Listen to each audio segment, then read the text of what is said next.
Nakakatawa tong administrasyon ni Ngagva. May pa-promo ang lolo mo.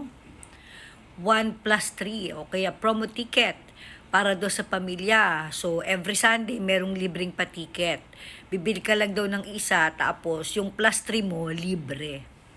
So, hanggang kailan ganyan? Sa palagay mo ba, yan talaga yung kailangan ng taong bayan? Chutang dyan na kasi, wala ka kasing proyekto. Wala kang project na may pagmamalaki.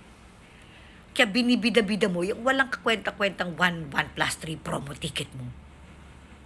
Huy, hindi ticket ang kailangan ng mga Pilipino. Okay? Kailangan nila ng ospital, ganyan. Pagpatayo ka ng paaralan. Or rehabilitation ng mga schools. Okay? Or tulay. Or much better, umpisahan mo na magpatayo ng infra para sa bayan, para mapakinabangan ng mga Pilipino. Hindi yung ticket na yan. Chutang Gina, yung mga poorest of the poor, hindi nga sumasakay ng LRT yan. Hindi sila sumasakay ng MRT na yan. Naintindihan mo ba? Gumawa ka na mas maraming trabaho. May gulay. Wala kakwenta-kwentang administrasyon na ito. Yan na ba yung pandiinan na project mo? Chutang Gina, yung rehabilitation sa EDSA, kala ko naman gora na. Hala, pinasuspindi ng walang hiya. Bakit? Wala nang budget. O kasi basta talaga para sa Pilipino, no? Yung mga big project na ganyan, wala kang amor, wala kang interes. Kasi sayang ang pera, di ba? Kisa gagamitin pang rehab, na it will cost how much, malaki. Ibubulsa nyo na lang. Di ba? Tapos yung San Juanico Bridge, bigla na lang doon ipinasara. Kahit yung mayor ng Tacloban Leyte, si Mayor Romualdez, yung asawa ni Kring Kring, nagulat din siya. Saan na nga naman sila dadaan? Malaking epekto niyan sa bayan nila, yung ginawa niyong biglang pagsasara ng San Juanico Bridge. Para saan?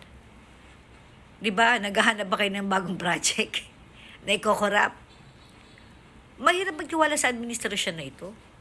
Alam naman natin ang proyekto ng bangag admin, mga akap, mga tupad, mga AIX, puro korupsyon.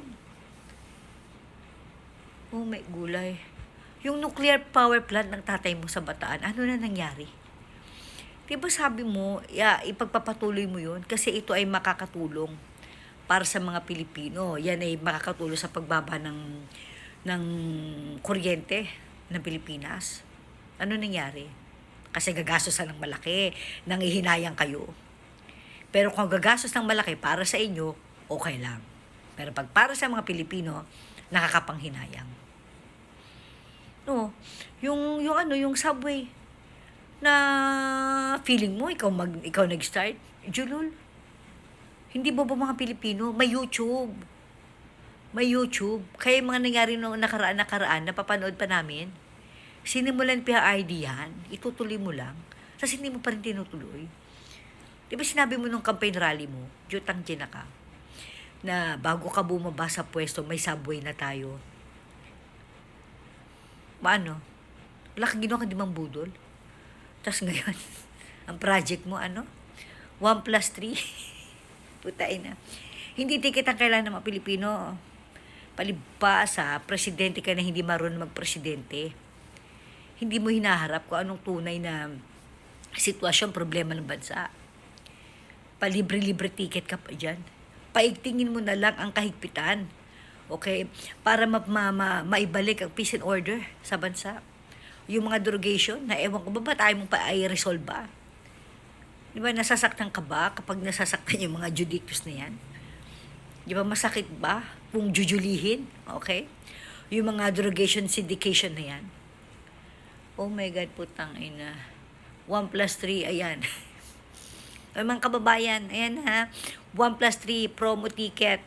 Ang bagong project ngayon ni Ngagva. Siyempre, sabi ng PCO, good news po, chulul.